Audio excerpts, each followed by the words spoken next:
আমি তোকে একবারও বলবো না যে তুই ওর জন্য কষ্ট পাস না।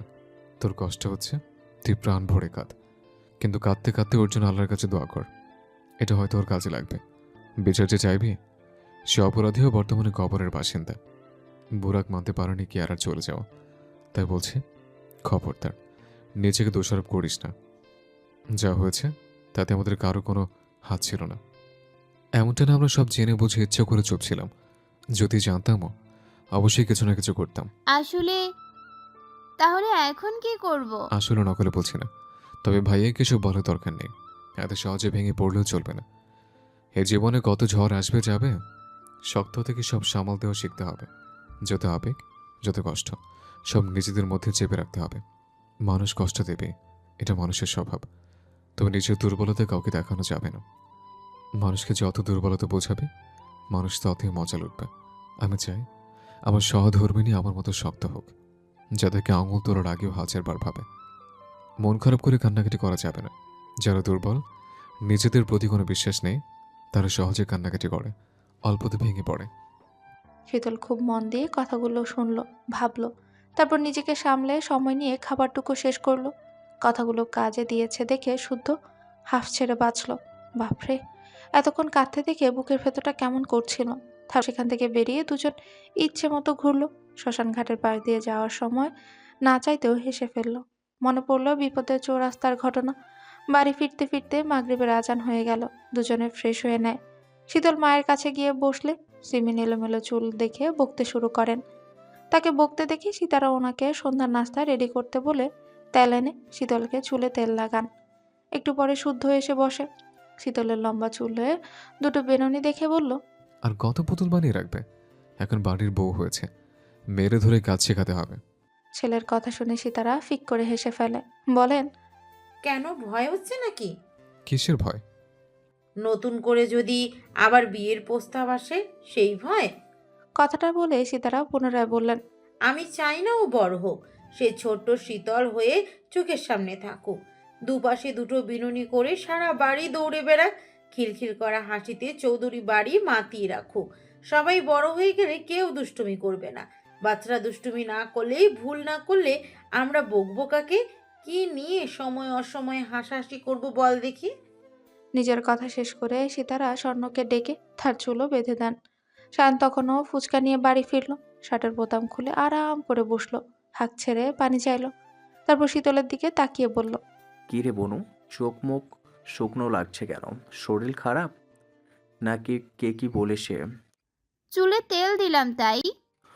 ও, ফুচকা এনেছি, খেয়ে দেখ কেমন। ভালো না হলে ওই শালাকে উধম গেলাবো। আগেই বলেছি, ভালো হলে যেন তাই। শীতল হাসলো না, জবাবে কিছু বললও না। ড্রয়িং রুমে তখন চারজনই আছে। শীতল রান্নাঘরে মা চাচির দিকে একবার তাকিয়ে দৃষ্টি ফেরালো সায়নের দিকে। স্বর্ণ পানি এনে সায়নের হাতে ধরিয়ে পাশে বসলো। তখন শীতল বলল, ভাইয়া তুমি আমার ভাই, কম দুলাভাই বেশি, নাকি দুলাভাই কম ভাই বেশি? দুলাভাই কম, ভাই বেশি। ওহ, তাহলে বড় ভাই হয়ে একটা দায়িত্ব পালন করো। আমাকে একটা জায়গায় নিয়ে চলো, তবে যাওয়ার কথাটা একজনকে বলা যাবে না। শীতলের কথা শুনে সায়ন পাশে বসা শুদ্ধের দিকে তাকালো। তারপর সেও ফিসফিস করে বলল, আচ্ছা, শুদ্ধকে বলবো না, কিন্তু কোথায় যাবি রে? শীতল থমথমে মুখে জবাব দিল, স্বর্ণ আপুর জন্য পাত্র দেখতে। তুমি বিয়ে করে ট্রিট দাওনি, তাই তুমি বয়কট। শীতলের বলতে দেরি, তবে স্বর্ণের হাত বগল দাবা করতে দেরি হলো না সায়নের। ছটফটে সুরে বলল, কিডনি হারালে কিডনি পাওয়া যাবে, কিন্তু বউ হারালে বউ পাওয়া যাবে না। কথাটা শুনে মা চাচিরাও হেসে ফেলল। ওনাদের হাসির শব্দে সায়ন হাত ছেড়ে দেয়, মাথা চুলকায়। তখনই শীতল শুদ্ধকে শুনিয়ে শুনিয়ে বলল, আজ একটা কেয়ারিং বর নেই বলে। মাস দেড়েক পরের ঘটনা। চৌধুরী নিবাসে সকাল যেভাবে শুরু হয় আজও সেভাবেই শুরু হয়েছে। সারাফাত চৌধুরী নাস্তা সেরে যাওয়ার সময় শীতলকে কলেজে নামিয়ে দিয়ে গেছে। ক্লাস শেষে সায়ান কিংবা শুদ্ধ নিয়ে আসবে। নির্বাচন যত এগিয়ে আসছে, প্রতিটি অলিগলিতে নতুন প্রাণ চঞ্চলতা দেখা দিয়েছে। রাস্তার উপর দিয়ে টাঙিয়ে দেওয়া সাদা কালো পোস্টারের সারি, দেয়ালগুলো ছেয়ে গেছে প্রার্থীদের রঙিন প্লেটে। মাইকের আওয়াজে কান পাতা দেয়। প্রার্থীর গুণগান আর প্রতিশ্রুতির রেকর্ড করা গান বা ভাষণ সকাল থেকে রাত পর্যন্ত বাজতেই থাকে। বয়স্ক থেকে শুরু করে তরুণ প্রজন্ম, আলোচনার কেন্দ্রবিন্দু থাকে একটাই, শাহরিয়ার শাহন ভাই। শাহনের নামের প্রচারও চলছে পুরো দমে। তার নামের মিছিলে ছেলেপুলের মুখে একটাই স্লোগান, আমার ভাই, তোমার ভাই, শাহরিয়ার ভাই, শাহরিয়ার ভাই। শাহরিয়ার ভাইয়ের মার্কা কি? পায়রা ছাড়া আবার কি? শাহরিয়ার ভাইয়ের পায়রা আনবে সুখের বন্যা। অলিগলি রাজপথ, পায়রা মার্কার জয়লাভ। আসিতেছে শুভ দিন, পায়রা মার্কায় ভোট দিন। চারিদিকে এই হট্টগোলের মাঝে এক ধরনের টেনশন কাজ করছে। বিরোধী দলগুলো বিক্ষিপ্ত সংঘর্ষে মানুষের আতঙ্ক সৃষ্টি করছে। প্রশাসন তখন শক্ত হাতে সব সামাল দিচ্ছে। কখনো কখনো দুপক্ষের সংঘর্ষে পুলিশ আহত হওয়ার ঘটনা ঘটছে। এই জন্যই বাড়ির কাউকে অকারণে বের হতে দিচ্ছে না শুদ্ধ সায়ন। গতকাল রাতে পার্টি অফিসে ছিল শুদ্ধ। মিছিল সমাবেশে না গেলেও তাকে পার্টি অফিসে দেখা যাচ্ছে। সায়নও ছোট ভাইয়ের সঙ্গে নানান ব্যাপারে আলোচনা করে গুটি গুটি পায়ে এগিয়ে যাচ্ছে লক্ষ্যের দিকে। সব ঠিকঠাক থাকলে মেয়র পদে সায়নই জিতবে। শুদ্ধ সারা রাত জেগে পরদিন সকাল থেকে ল্যাবে ছিল। বেশ কয়েক ঘন্টা কাজ করে বাড়ি ফিরে দেখে শীতল এখনো ফিরেনি। সায়ন জানিয়েছে সময় মতো সে আনবে শীতলকে। বারবার কল করে বাড়ি ফেরার তারাও দিল। তারপর ফ্রেশ হয়ে খেয়ে শুতেই চোখজোড়া বুজে এলো ঘুমে।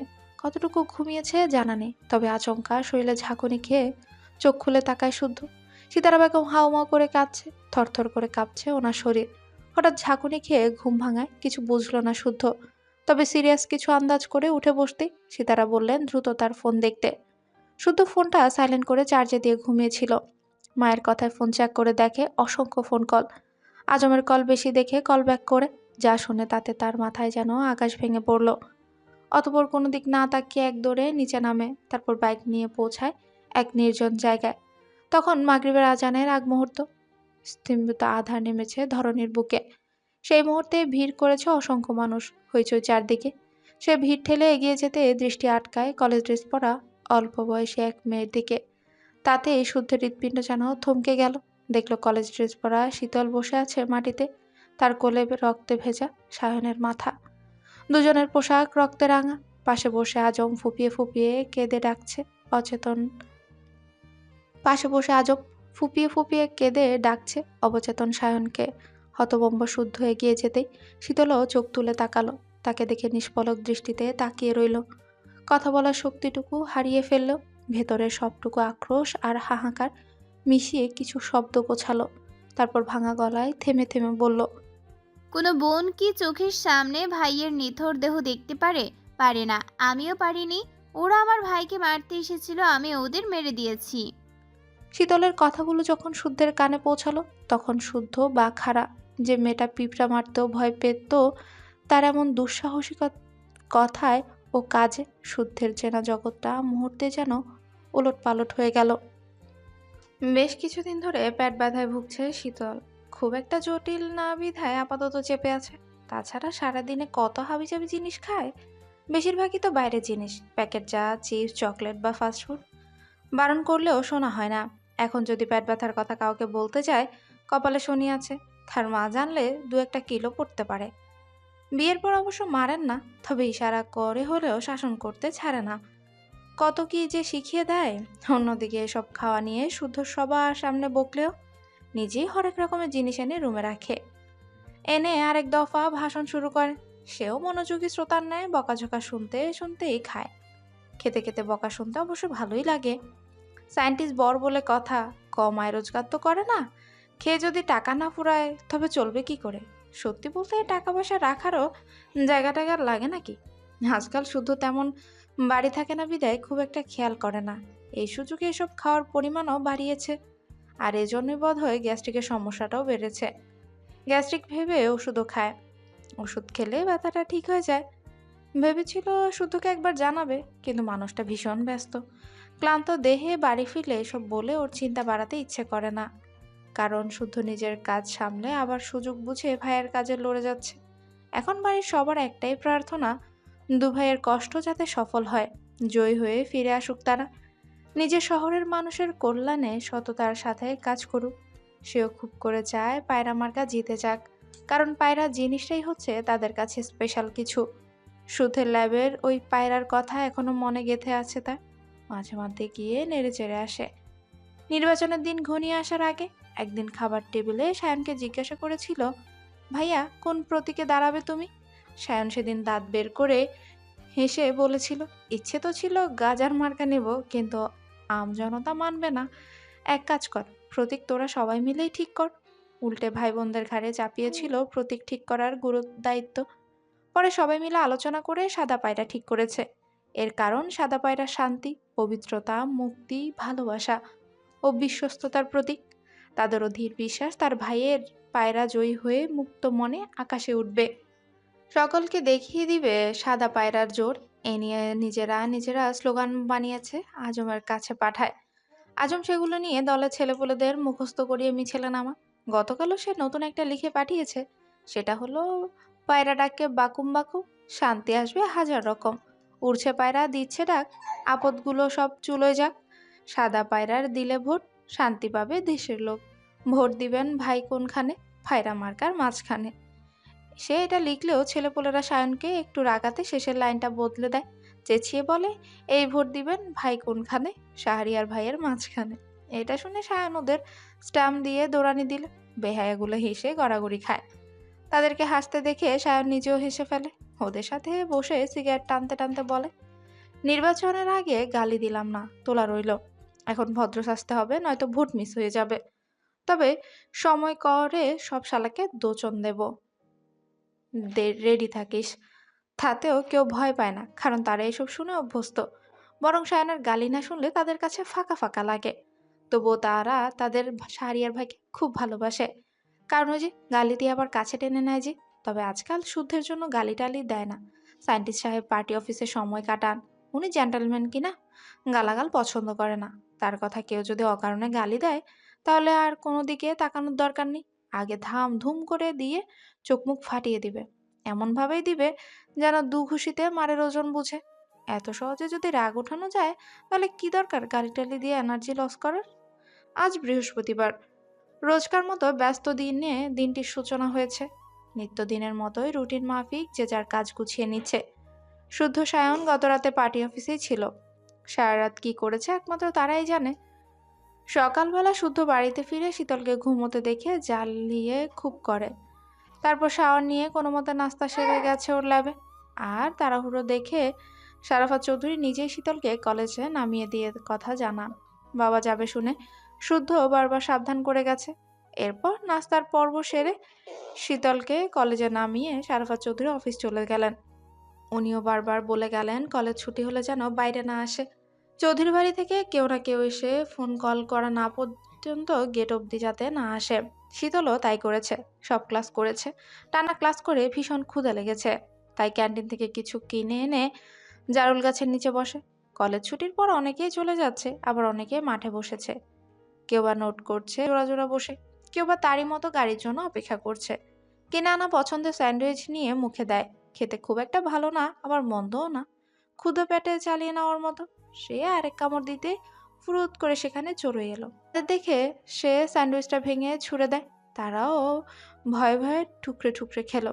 খাওয়া শেষে আবার তাকালে সে আবার দেয়। তাদের কিছু খেতে দেখে একটা কাঠবিড়ালি তুত্তুর করে এসে আবারও গাছে উঠে গেল। মুখে কেমন একটা শব্দ করলো। শীতল গাছের দিকে তাকিয়ে আয় আয় করে কাছে ডাকলেও এলো না। তখন ফোনে কল এলো। সায়না নাম্বার দেখে রিসিভ করতেই শুনতে পায়, কিরে বনু, কই তুই? গেটের কাছে আসি, বেরিয়ে আই দেখি। একটু দাঁড়াও ভাইয়া, আসছি। দৌড়াবি না, আস্তে ধীরে আয়। শীতল শুনলে তো সে কোনো মতে ফোনটা ব্যাগে ঢুকিয়ে ব্যাগটা কাঁধে ঝুলিয়ে দৌড়ে বের হয়। সায়নুর বাইকে বসে চুলে ব্যাগ ব্রাশ করছে। শীতল গিয়ে বাইকের পেছনে বসতে সায়নও বাইকে স্টার্ট দেয়। শীতল ওই আধ খাওয়া স্যান্ডউইচটা ভেঙে সায়নের মুখের সামনে ধরলে সায়ন মুখে নেয়। প্যাকেটে আরো দুটো স্যান্ডউইচ থাকায় ভাই বোন যেতে যেতে গল্প করতে করতে খাচ্ছিল, হাসছিল কিছু একটা নিয়ে। ঘড়িতে তখন 3:30 বাজে। দুজনের ভীষণ ক্ষুধা লেগেছে। তখনই শুদ্ধ কল করে দেখে শুনে ফিরতে বলল। সেও নাকি বাড়ি ফিরেছে।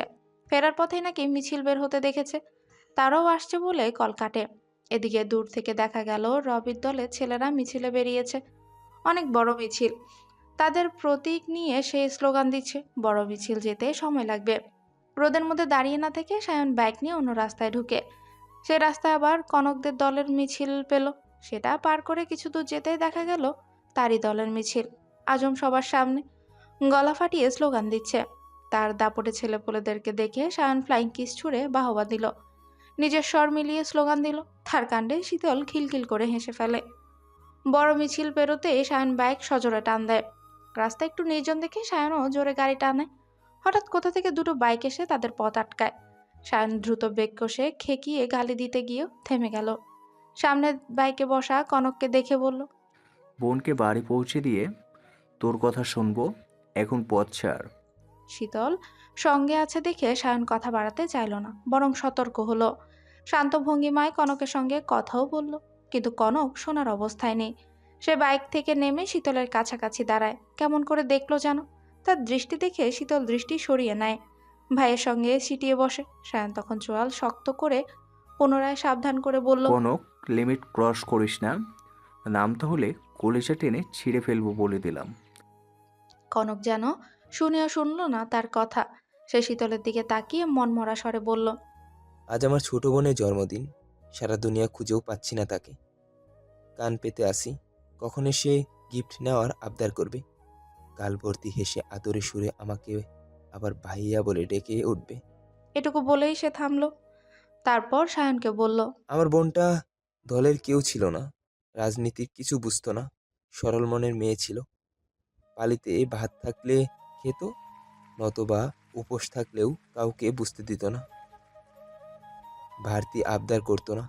আমার প্রাণ পাখি, আমার ভারীর প্রাণ ছিল আমার বোন, তবু তাকে বাঁচতে দিলি না তুই। রেপ করলেও বাঁচিয়ে রাখতি। ভাইয়ের কাছে বোনরা কখনো পুরনো হয় না, কুলসিত হয় না, দর্শিতা হয় না। সে থাকলে এত কিছুর পরেও বাড়ি ফিরলে দর্শিতা বোনের মুখে না হয় ভাইয়া ডাক শুনে কলিজা জুড়াতো আমার। কনকের কথা শীতল হতভম্ব দৃষ্টিতে তাকিয়ে আছে। কি সব বলছে এ লোক? মাথা কি পুরোটাই গেছে নাকি? তার সায়ন ভাই বেস্ট মানুষ, এমন ঘৃণ্য কাজ করতেই পারে না সে। তাছাড়া স্বর্ণ আপুকে পাগলের মতো ভালোবাসে সায়ন ভাই। অন্য মেয়ের দিকে তাকাবে, এটা তো দুঃস্বপ্নের কথা। এতদিন পর পুরনো কাসন্দি ঘাটতে দেখে সায়নের রাগ তরতর করে বাড়ল। প্রমাণ দেওয়ার পরও ঘুরে ফিরে তাকেই দোষারোপ করছে কনক। শীতলের উপস্থিতিতে এ নিয়ে কথা বাড়ানোর প্রয়োজন মনে করলো না। রেগে গেলে তার মুখে কোনো লাগাম থাকে না, কি বলে হুঁশ থাকে না। ছোট ভাই বোনদের সামনে সে কখনো গালাগাল করেনি। তারা জানে তাদের সায়ন ভাইয়া মাটির মানুষ, রাজনীতি করলেও খুন করে না, মানুষ মারে না। সেও চায় মরার আগ মুহূর্ত অবধি তাদের এই ধারণা বহাল থাকুক। তবে কনক ভুলভাল বকতেই থাকলে কিছু একটা ঘটে যাবে। কথাটা ভেবে চলে যাওয়ার জন্য বাইকে স্টার্ট দিতেই কনক এসে চাবিটা ছিনিয়ে নেয়। কনকের সঙ্গে আসা এক ছেলে রড দিয়ে বাইকের সামনে সজোরে বাড়ি দেয়। শীতল ভয়ে চিৎকার করে ভাইয়ের হাত আঁকড়ে ধরে। সায়ন ঘাড় ঘুরিয়ে বোনকে দেখে রাগান্বিত সুরে বলে, থামতে বলছি তোকে। কেন? বোন ভয় পাচ্ছে? তোর বোনটা বোন হয়, আর আমাদেরগুলো কে ফেলনা না? এই দুই হাতে আমার বোনটাকে কবরে শুয়ে এসেছি রে। আমার তুতা পাখিটা কবরে শুয়ে আছে, সেই যন্ত্রণা আজও দগদগে গা করে ভয়ে নিয়ে বেড়াচ্ছি। তোকে আমি একদিন অভিশাপ দিয়েছিলাম, বলেছিলাম আমার অবস্থানে তোকে দাঁড়াতে হবে। ভেবেছিলাম ইয়াসির যা করার করবে, কিন্তু না, সে করবে না। বরং আজকে যা হবে, জানলে আমাকে বাঁচিয়ে রাখবে না, তাই তোকে নিঃশেষ করতে আমাকে হাল ধরতে হলো। আজ তুই চোখের সামনে দেখবি বোন ধর্ষণ হলে ভাইয়ের কেমন লাগে, বোনের নগ্ন দেহ। কনক আর বলতে পারলো না। সায়ন শীতলকে ধরে বাইক থেকে নেমে কনককে এলো পাথারি মারতে লাগলো, চিৎকার করে বলতে লাগলো, মাথার চোট, দিনে দুপুরে নেশা করে আমার সঙ্গে চুদুরবুদুর চোদাও। তোমার চুদুরবুদুর তোমার কাছে রাখো। এর আগে প্লেন ড্রাইভে প্রমাণ দেওয়ার পরও নতুন করে ভং মারাইতে আসছো তুমি। নাক দিয়ে গল গল করে আসা রক্ত শার্টের বাহুতে মুছলো কনক। হতভম্ব হয়ে শীতলের দিকে তাকিয়ে হাসলো। তারপর বলল, শীতল রানী, তোমার সায়ন ভাই কিন্তু মারাত্মক লেভেলের প্রন লাভার, জানো? সব ধরনের প্রন ওর কালেকশন আছে। এই তো কিছুদিন আগে আমাকেও প্যান ড্রাইভে করে অসংখ্য কালেকশন দিয়েছে। লজ্জায় শীতল চোখ নামিয়ে নেয়, মুখটা গলার সঙ্গে মিশিয়ে নেয়। কথাটা মিথ্যে জেনেও সায়ন ঘুরে বোনের মুখের দিকে তাকাতে পারল না। থমথমে সুরে বলল, আমি তোকে একটা প্লেন ড্রাইভ দিয়েছিলাম। দিয়েছিলি তো? সেখানে কিছু থাকার কথা ছিল। ছিল তো, অনেক ছিল। তোর পছন্দের প্রণ। কনক কথা শেষ করার আগে দাঁড়ানো 4টে ছেলে আচমকা সায়নকে এলোপাথারি মারতে লাগলো। কনক ছেলেদের হাতে মোটা রড তুলে দিয়ে নিজে এগোলো শীতলের দিকে। তাকে এগোতে দেখে শীতল কেঁদে ওঠে। পালানোর আগেই হিজাবে টান পড়ে, টেনে হিচড়ে হিজাব খুলে রাস্তায় ছুঁড়ে ফেলে। শীতল বুকের কাছে আড়াআড়িভাবে হাত রেখে হাউমাউ করে কাঁদতে কাঁদতে বলে, ভাইয়া বাঁচাও ভাইয়া। বলে করুণ সুরে কাঁদছে। ছেলেগুলো ধারালো রামদা রড দিয়ে মারতে লাগলো সায়নকে। রাস্তায় শুয়ে ফেলেছে। মার খেতে খেতেও সায়ন কনককে থামাতে বলছে। ওর চিৎকারে কনক ভীষণ মজা পাচ্ছে। সে সায়নের দিকে একবার তাকিয়ে টান মেরে শীতলের বুকের ভিবেলটা খুলতে গেলেই শীতল মোচড়ামুচড়ি শুরু করে।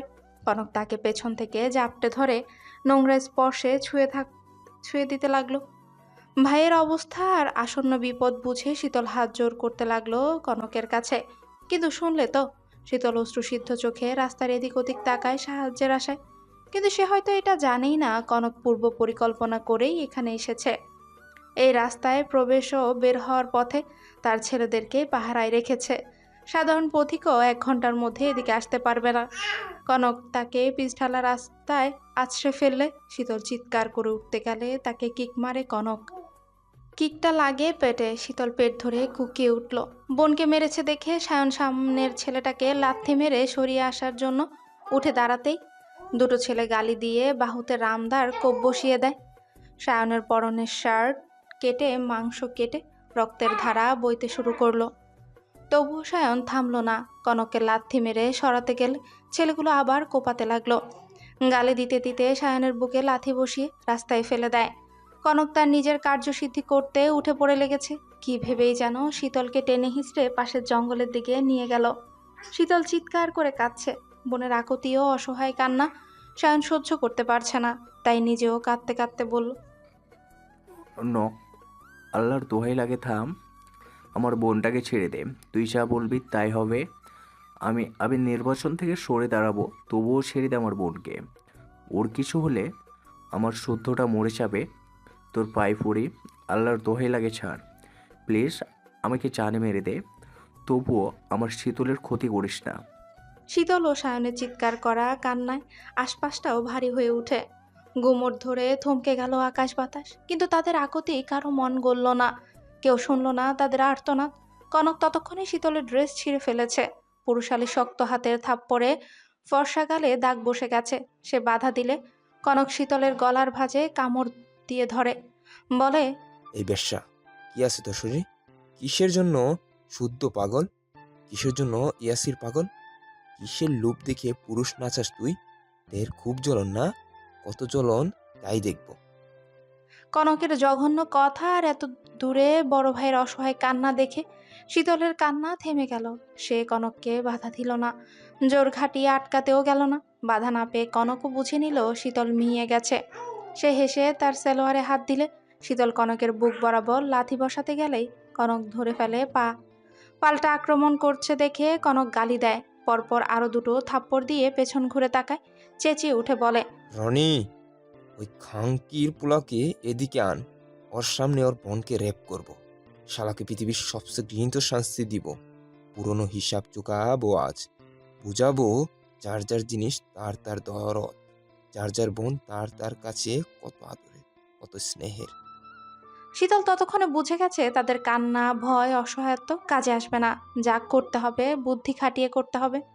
কথাটা ভেবে ঘাড় ঘুরে সায়নের দিকে তাকায়। সায়ন তখনও আকুতি করে যাচ্ছে।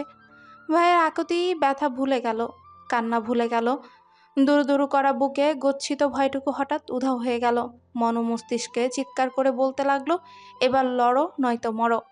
কথাটা ভাবতে ভাবতেই হঠাৎ চোখের সামনে শুদ্ধের মুখটা ভেসে উঠল। কানে বাজতে থাকলো একটাই কথা, আমি ছাড়া কারো অচেচিত স্পর্শ শরীরে লাগতে দিবি না। প্রয়োজনে মেরে দিবি, বাকিটা সামনে নেব। শুধু সেদিন কথাটা বলে থামেনি, বরং বিশেষ কৌশলে কলেজ ড্রেসে একটা ছোট্ট পকেট তৈরি করিয়েছিল। চেন সিস্টেম করে সেখানে একটা ট্রিজার গোপনে রাখা ব্যবস্থাও করে দিয়েছিল। ট্রিজার ব্যবহার করা শিখিয়েছিল। ট্রিজার হলো কম প্রাণঘাতী এক ধরনের ইলেকট্রনিক অস্ত্র। এর মাধ্যমে কিছুক্ষণের জন্য হলেও আক্রমণকারীর হাত থেকে রক্ষা পাওয়া সম্ভব এবং ট্রিজার বহনযোগ্য। যা আত্মরক্ষা সুবিধাজনক করে তোলে। তবে এটা বাংলাদেশে ব্যবহার নিষিদ্ধ। বিপদে পড়ে এটার কথা বেমালুম ভুলে বসেছিল সে। সে আর ভাবল না। কামিজের বিশেষ ভাঁজে থাকা টিজারটা কৌশলে খুঁজল, তবে তার ভাগ্য বোধহয় সহায় নেই, তাই তো এত খুঁজেও পেল না। শীতল ততক্ষণে বুঝে গেছে তাদের কান্না, ভয়, অসহায়ত্ব কাজে আসবে না। যা করার বুদ্ধি খাটিয়ে করতে হবে। কি করবে, কিভাবে বাঁচাবে ভাইকে? কথাটা ভেবে ঘাড় ঘুরিয়ে সায়নের দিকে তাকায়। সায়ন ভাঙা গলায় আর্তনাদ করে যাচ্ছে। সে আর্তনাদ শুনে ছেলেগুলো খুব মজা পাচ্ছে, খুব হাসছে। হাসতে হাসতে যে যেভাবে পারছে হাতে থাকা রড আর হকি স্টিক দিয়ে ইচ্ছে মতো মারছে আর বৃষ্টি গালি দিচ্ছে। সায়ন একা পেরে উঠছে না, পারা সম্ভব না। একা কতক্ষণ টিকবে, কতক্ষণ সহ্য করবে? ভাইয়ের নিস্তেজ হয়ে আসা গোঙানিতে শীতল কান্না ভুলে গেল। কৌশলে কামিজের ভাঁজে টিজারটা খুঁজতে লাগলো, কিন্তু ভাগ্যও যেন আজ নিষ্ঠুর হয়ে মেতেছে। এত খুঁজেও টিজারটা পেল না। ঘাড় বাঁকিয়ে চারদিক তাকালো, কিন্তু কোথাও নেই। শেষ আশাটুকু শেষ হয়ে গেল। তখন সায়নকে মারতে থাকা ছেলেগুলোর একজন হঠাৎ চেঁচিয়ে উঠল, বলল। কথাটা শুনেই কনক ঘাড় ঘুরিয়ে তাকায়। সায়নের অবস্থা দেখে নির্লিপ্ত গলায় বলল, এত তাড়াতাড়ি শেষ করলে আমাদের কষ্টটুকু বিফলে যাবে। ও ইচ্ছে পারফেক্ট ম্যান, ও হচ্ছে পারফেক্ট ম্যান। আর পারফেক্ট ম্যানের বিদায় যদি পারফেক্টভাবে না হয় তাহলে পাপ লাগবে। তবে যা নিয়ে এত ঝামেলা, সেই ঘটনা স্মরণীয় করব। ওকে ওর দরদি বোনের সামনে কুরবানি করব। তখনই ছেলেটা আবার বলল। কথাটা শুনে কনক শীতলের দিকে তাকালো। ঠোঁটের কোণে নোংরা হাসি এঁটে কিছু একটা ভেবে বলল, যা, ছেড়ে দিলাম। তোর ভাইয়ের মতো জানোয়ার হতে পারলাম না, তবে তোকেও শাস্তি পেতে হবে, কারণ তোর অপরাধ তুই সায়নের বোন। ভাইয়ের অপরাধে দায় তোকেও নিতে হবে, এমন দায় যা জীবনেও না বলিস। সেই দায় হলো নিজের চোখে ভাইকে কুরবানি হওয়া দেখবি। আমি ছুরি চালাবো আর তুই কালেমা পড়বি। চোখ ভরে দেখবি ভাইয়ের ছটফটানি। আর তোদের অসহায় মুহূর্ত দেখে আমি পরাণ জোড়াবো। আর এটা হবে আমার বোনের প্রতি হওয়া অন্যায়ের ফয়সলা।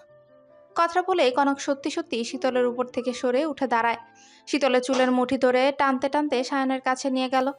এক ধাক্কা মেরে ফেললো পিচ ঢালা রাস্তার উপর। তবে শীতলের মাঝে কোনো প্রতিক্রিয়া দেখা গেল না। সায়নের রক্তাক্ত দেহের দিকে নির্লিপ্ত দৃষ্টিতে তাকিয়ে রইল। গাল বেয়ে অঝরে জল গড়িয়ে পড়ল। দুধাপ এগোতেই রাস্তার উপর ধপ করে বসে পড়ল। দেহে যেন প্রাণ নেই।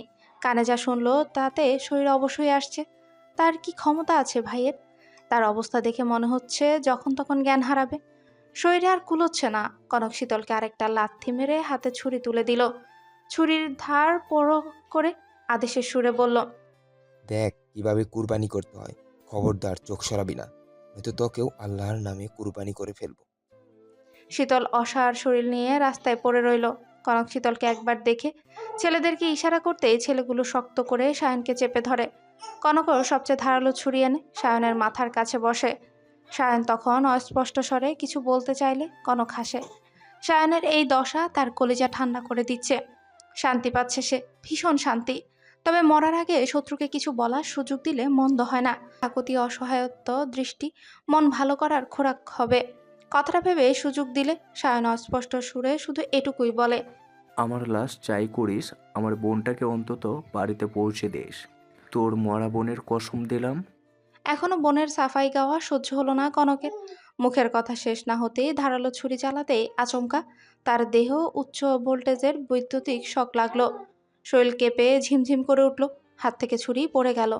গঙ্গানোর মতো শব্দ করে রাস্তায় শুয়ে পড়ল কনক। নড়তে অবধি পারল না। কনককে পড়তে দেখে ছেলেগুলো অবাক হলো। তারা চোখ তুলে দেখে শীতল হাঁটু মুড়ে বসে আছে। শীতল কখন উঠে এসেছে খেয়াল করেনি। কখন রাস্তায় পড়ে থাকা টিজারটা হাতে তুলে নিয়েছে তাও দেখেনি। তারা বিস্ময় নিয়ে তাকাতেই শীতল আরেকটা ভয়ঙ্কর কাণ্ড ঘটিয়ে ফেলে। কনকের হাত থেকে ছিটকে পড়া ছুরিটা কনকের গলায় ঢুকিয়ে দেয়। এমনভাবে ছুরি ঢুকায় ওপাশ দিয়ে ছুরি বেরিয়ে যায়। তাজা রক্তের বান এসে লাগলো শীতলের গায়ে। তবুও শীতল থামলো না। চোখের পলকে ছুরি একটানে বের করে পরপর কনকের বুকে ঢুকিয়ে দেয়। ঢুকিয়ে মোচড় দেয়। শক খেয়ে স্থির হওয়া কনক ছুরির আঘাতে কোরবানের গরুর মতো শব্দ করে একেবারে স্থির হয়ে গেল। শীতল নিজেই থরথর করে কাঁপছে সর্বাঙ্গ। একা একা বিড়বিড় করে বলছে, আর মারবি আমার ভাইকে? মারবি? মেরেই দেখ। শান্ত অবলা মেয়েটার অশান্ত রূপ দেখে ছেলেগুলো কিছু বলার ভাষা হারিয়ে ফেলল। মেয়েটা এমন কিছু করবে কল্পনাও করেনি। তারা ছুটে গিয়ে কনকের শ্বাস চেক করে, দুপা পিছিয়ে যায়। কনকের শ্বাস চলছে না। জলদন্ত ছেলেটা চোখের পলকে মারা গেল, এটা কিভাবে সম্ভব? এদিকে রাস্তা পাহারা দেওয়া ছেলেগুলো কল দিয়েই যাচ্ছে, কেউ রিসিভ করছে না দেখে মেসেজ করলো তারা সরে যাচ্ছে। আজমরা মিছিল শেষ করে ফিরে আসছে, এ পথে ঢুকবে কিনা বলা যাচ্ছে না, তবে শীঘ্রই সরে যাওয়া উচিত। আজমদের হাতে পড়লে তাদের চিহ্ন রাখবে না। আবার যা ঘটেছে এখানে থাকলে তাদের ঘাড়ে দোষ আসতে পারে। মেয়েটা যখন মেরেছে সেই ফাঁসুক। কথাটা ভেবে আবার ভাবলো, মেয়েটাকে কিছু না বলে যাওয়াটা কি ঠিক হবে? না, তারা রড তুলে মারতে গেলে সায়ন গড়িয়ে গেল শীতলকে রক্ষা করতে। সায়নের তখনও জ্ঞান ছিল, কিন্তু শেষ রক্ষা হলো না। রডের বাড়ি পড়লো শীতলের গায়ে। ছেলেগুলো দুই ভাই বোনকে আরেক দফা মারতে লাগলো। হকি স্টিকের লাস্ট বাড়িটা সায়নের মাথায় পড়াতে এবার পুরোপুরি জ্ঞান হারালো সায়ন।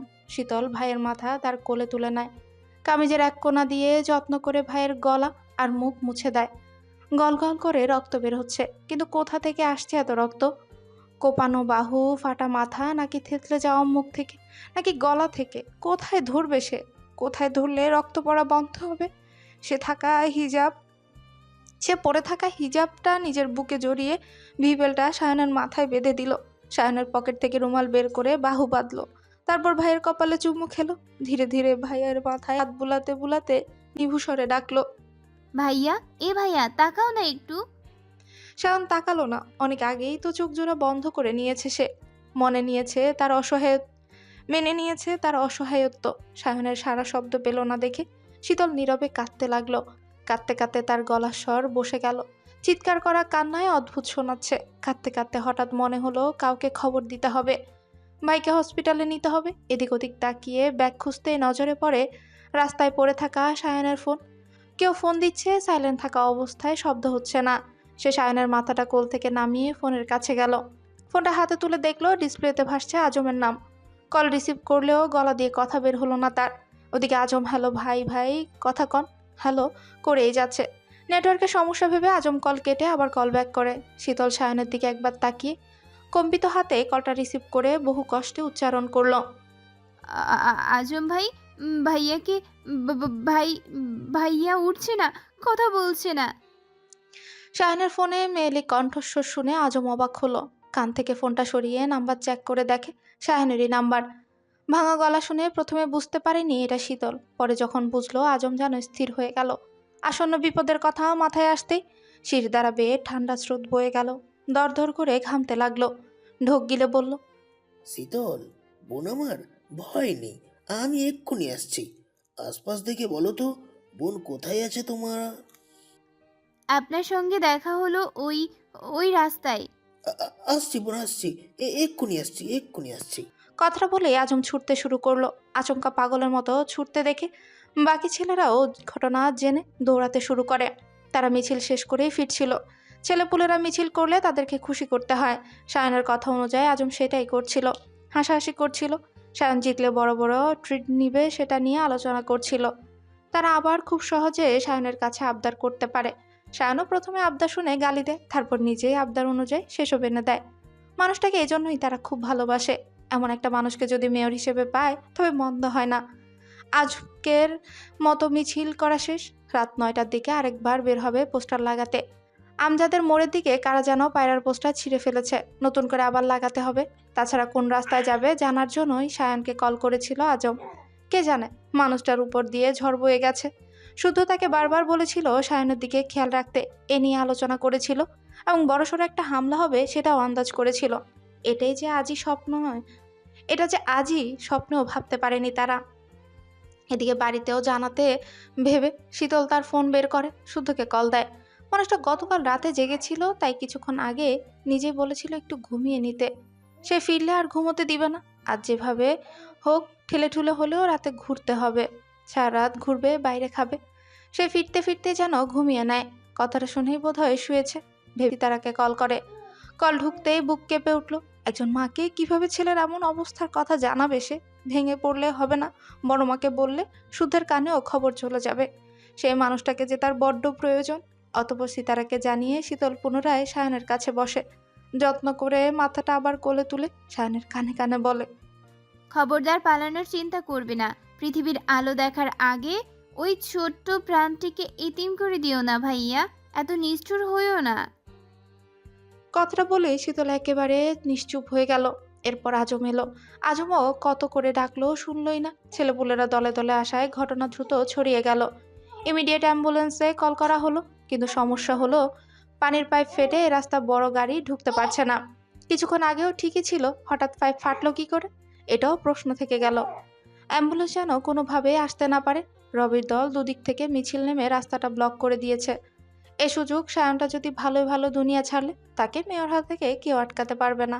রাজনীতি এমনই, বিপদে শত্রু মারুক, ভোট আমার, আসন আমার, ক্ষমতা আমার। এর বিনিময়ে 2 মিনিট শোক পালন করব না হয়। দেশবাসীকে দেখাতে 2 ফোঁটা পানি জায়গায় 4 ফোঁটা চোখের পানি ঝরাবো, তবুও মরুক। এটাই রাজনীতির চক্র বর্তমানে। এর পরের ঘটনাটুকু আরেকটা দুঃস্বপ্নের মতো কাটলো। হন্তদন্ত হয়ে শুদ্ধ এলো। শীতল সায়নের অবস্থা দেখে পুরো ঘটনা বোঝা শেষ। পাইপ ফাটার কথাটাও জানে, তবে বসে থাকার সময় নেই। সে দ্রুত গিয়ে ভাইকে বুকে জড়িয়ে নেয়। কোথায় ধরবে? সবখানে কোপানো নয়তো থ্যাতলানো। সে আর অপেক্ষা করলো না, সায়নকে কোলে তুলে নিল। গাড়ির অপেক্ষায় বসে থাকা সম্ভব না। তাকে যেতে দেখে শীতলে উঠতে গেলে পুলিশ পথরোধ করে, তাকে যেতে দেওয়া হবে না। কথাটা শুনে শুদ্ধ কিছু বলার আগে শীতল নিজে থেকেই বলল, নিয়ে যান ভাইয়াকে। ভাইয়াকে অ্যাম্বুলেন্সে তুলে দিয়ে আসছে। কথাটা বলে হাঁটা ধরলো সামনের পথ দিয়ে। আজম মানুষ সরিয়ে তাকে যাওয়ার রাস্তা করে দিচ্ছে। তখনই সাফওয়ান চৌধুরী হন্তদন্ত হয়ে ছুটে এলেন। গাড়ি রেখে হেঁটেই এসেছেন। রীতিমতো হাঁপাচ্ছেন তারা। সারাফাত চৌধুরী শুদ্ধের সঙ্গে তাল মিলিয়ে হাঁটতে হাঁটতে সায়নের দিকে তাকাচ্ছেন। চোখের পানিতে দুবার হোঁচট খেলেন। কেন যেন মুখ ফুটে একটা কথাও বের হচ্ছে না, তবে ভেতর থেকে কেউ যেন চিৎকার করে ডাকছে। সায়ন বরাবরই ওনার অবাধ্য ছেলে। বাবাকে প্রাণ দিয়ে ভালোবাসলেও ঘাটতারামো করা ওর স্বভাব। সাধারণ কথাকে পেঁচিয়ে ওনাকে রাগানো তার অতি পছন্দের কাজ। ভালো কথা বললেও কখনো কথা শোনে না, যেমন এখনো শুনছে না। যেখানে একজন মানুষের জীবন মরণের কথা, সেখানেও কিছু মানুষের বিবেক কাজ করে না। এই যেমন মিছিলের নাম ধরে যাওয়ার পথে দল বেঁধে রবির ছেলেরা দাঁড়িয়ে আছে, সরতে বলছে, সরছে না। সিগারেট টানছে, নয়তোবা নিজেরা হাসাহাসি করছে। পরিস্থিতি বুঝে পুলিশ এসে মিছিল ভঙ্গ করে। কেউ ঝামেলা করতে এসে তাকে ধুলাই করা হলো। সায়নের ছেলেপুলেরা ভিজে পুড়ে কোনো মতে পানির পাইপ ঠিক করে। শুদ্ধ ততক্ষণে অনেকটুকু পথ এগিয়ে এসেছে। আর একটু এসে দেখে অ্যাম্বুলেন্স আসছে। তাকে দেখা মাত্র চালক দ্রুত নেমে সায়নকে শোয়ানোর ব্যবস্থা করে। শুদ্ধ বাইকে শুয়ে সাফওয়ান চৌধুরীকে দ্রুত অ্যাম্বুলেন্সে তুলে দেয়। সে আসছে না দেখে সারাফাত চৌধুরী অবাক হয়ে বলে, এদিকটা সামনে আসছে। কথাটা বলে চালককে তাড়া দিলে অ্যাম্বুলেন্স ছেড়ে দেয়। শুদ্ধের হাতের ইশারায় আজম সহ 5 জন বাইকে করে অ্যাম্বুলেন্সের পেছনে ছুটে। পুরো ঘটনা পরিকল্পিত, বুঝতে বাকি নেই, তাই তাদেরকে পাঠালো যাতে মাঝ রাস্তায় অ্যাম্বুলেন্স থামাতে না পারে। ওরা যেতেই শুদ্ধ শতরূপাকে কল করে কথাগুলো বলতে বলতে ছুটলো শীতলের কাছে। অর্ক হাসান আর স্যান্ডিকে হসপিটালে পাঠালো। সিরাতকে কল করে বলল বাড়ির কেউ যেন এক ধাপ বাইরে বের না হয়। একটু পরে আজম নিজে গিয়ে তাদের হসপিটালে নিয়ে যাবে। চারিদিকে বিপদ, এখন বুঝে শুনে চলতে হবে। শীতল তখনও ওখানেই চুপ করে বসেছিল।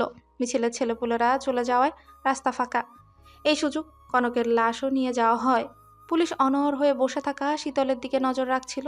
কেন যেন মায়া হচ্ছে মেয়েটাকে দেখে। মায়া লাগার মূল কারণ, ভাইয়ের জন্য সে মানুষ মেরে ফেলেছে। রঙের দুনিয়ায় কত কাহিনীর সাক্ষী হতে হয়, কত ঘটনা চোখে দেখতে হয়। এদিকে সন্ধ্যা ঘনিয়ে এসেছে, অপরাধীকে নিয়ে যেতে হবে। পুলিশ শীতলকে হ্যান্ডকাপ পরাতে গেলে তখনই ছুটতে শুদ্ধ এসে শীতলকে বুকে আগলে নেয়। ওর মাথাটা বুকের সঙ্গে চেপে ধরতেই শীতলও আঁকড়ে ধরলো শুদ্ধকে। এই বুকটাই তো খুঁজছিল সে। শীতল স্থির, কাঁদছে না, কথাও বলছে না। তখন পুলিশ এগিয়ে এলো শুদ্ধর কাছে। শুদ্ধ বলল, আমি বলছিও পালানোর চেষ্টা করবে না। হ্যান্ডকাপ লাগাবেন না প্লিজ, প্লিজ। আরেক পুলিশ ইশারায় পুলিশকে কথা বাড়ালো না। তাছাড়া অল্প বয়সে অপরাধীকে কোনোভাবে হ্যান্ডকাপ পরানোর নিয়ম নেই, বরং এটা আইনি বিরোধী কাজ। শীতলকেও এবার নিয়ে যেতে হবে। পুলিশটি তাড়া দিলে শুদ্ধ কান্নারত শীতলের মুখটা 2 হাতের আজলায় ভরে নেয়। তারপর শীতলের কপালে চুমু এঁকে বলে, কিচ্ছু হবে না, আমি আছি না? হ্যাঁ? কথাটা বলে নিজের হাতে শীতলের মুখ মুছে দেয়। মুছে লাভ হলো না, পরক্ষণেই গাল ভিজে গেল। শুধু পুনরায় বুকে জড়িয়ে নেয়। শীতলের কানে কানে নিচু স্বরে বলে, আমি সশরীরে না থাকলেও আমার হয়ে কেউ না কেউ থাকবে, ভয় নেই। এটুকু বলে শীতলকে বুক থেকে সরিয়ে বলল, ওদের সঙ্গে যাও। একটু পরেই আমি ওর ফুপি আসছি। ভাইয়া। ভাইয়ার কিচ্ছু হবে না, ইনশাআল্লাহ। কথাটা বলে শীতলকে বুঝালেও আসলেই কি তাই? এরপর শীতলকে দাঁড় করিয়ে যেতে ইশারা করে শীতলও সম্মতিসূচক মাথা নাড়িয়ে এক ধাপ বাড়িয়ে দাঁড়িয়ে গেল। ঘুরে তাকালো শুদ্ধের দিকে। মানুষটাকে ছাড়া থাকতে ভীষণ কষ্ট হবে, তার প্রশস্ত বুকটা ছাড়া ঘুমানো কষ্ট হবে। চোখের সামনে ভেসে আসছে বোনের মুখ। সায়নের কথা শুনে তার অবস্থা কি হবে ভাবতেই কলিজা কেঁপে উঠছে। তবে শান্তির কথা হলো যে অমানুষ তার ভাইয়ের গলায় ছুরি ধরেছে, সেই মানুষটাকে সরিয়ে ফেলেছে। যদি না সরাতো জীবনের সবচেয়ে বড় আফসোস যা হয়েছে তা নিয়ে ভেবেও কাজ নেই। তবে সামনে যা হবে, ভয় পেলে বা কান্নাকাটি করলে তার সামনে দাঁড়ানো মানুষটা ভেঙে পড়বে। অথচ এই মানুষটার এখন অনেক দায়িত্ব, অনেক কাজ। তাকে এখন থাকতে হবে অবিচল। মনে মনে কথাটা ভেবে মিষ্টি হেসে সামনের পথে পা বাড়ালো। সে জানে না সামনে কি আছে, কি হবে, কি হতে পারে। তবে প্রতি ধাপে ধাপে দোয়া করে গেল যেন বোনের মুখের হাসিটুকু অক্ষত থাকে। সিতারার বুকের মানিক যেন হাসি মুখে ফিরতে পারে। তাদের ভাই বোনদের খুনসুটিতে চৌধুরী নিবাস যেন আবার চাঁদের হাট বসে। কথাটা ভাবতে ভাবতে সে পুলিশের গাড়িতে উঠে বসে। গাড়ি ছেড়ে দিলে শীতল ঝাপসা হতে হতে অনেক দূর চলে গেল। তৈরি হলো দূরত্ব। একটা সময় চোখের আড়াল হয়ে গেল। শুধু অনড় হয়ে দাঁড়িয়ে শূন্য দৃষ্টিতে সেদিকেই তাকিয়ে রইল, যাকে এতদিন বুক পাঁজরে আগলে রেখেছিল, যার গায়ে আঁচড় লাগার আগে নিজে ঢাল হয়ে দাঁড়াতো, আজ তাকেই চোখের সামনে পুলিশের গাড়িতে উঠতে দেখছে। যাকে চোখের আড়াল করে না, একা ছাড়ে না, বাড়ির কেউ কিছু বললে কথা শোনাতে ভুলে না, আজ তাকেই পুলিশের হাতে একা ছাড়তে হলো। আচ্ছা, তার কেমন লাগছে? বুকটা খুব বেশি পুড়ছে? কি জানি, কিছু হবে একটা।